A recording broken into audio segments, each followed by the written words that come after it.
শোনো একটি মুজিবরের থেকে লক্ষ মুজিবরের কণ্ঠস্বরের ধ্বনি, প্রতিধ্বনি আকাশে বাতাসে ওঠে রনি। ঐতিহাসিক ৭ই মার্চ উপলক্ষে স্পেনের কাতালোনিয়া আওয়ামী লীগের উদ্যোগে গতকাল এক আলোচনা সভা অনুষ্ঠিত হয়।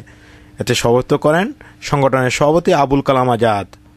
বক্তারা অবিলম্বে যুদ্ধাপরাধীদের বিচারের দাবি জানিয়ে বলেন, সেই ঐতিহাসিক ৭ই মার্চের ভাষণ থেকে আমি বঙ্গবন্ধুর খুনিদের যাদের ফাঁসি হয়েছে এবং বাকি যারা আছে তাদেরকে অতি শীঘ্রই দেশের মাটিতে এনে ফাঁসির ব্যবস্থা করা হোক এবং যারা যুদ্ধ অপরাধী তাদের বিচারের ব্যবস্থার জন্য আমি আমাদের সরকারের কাছে দাবি জানাচ্ছি।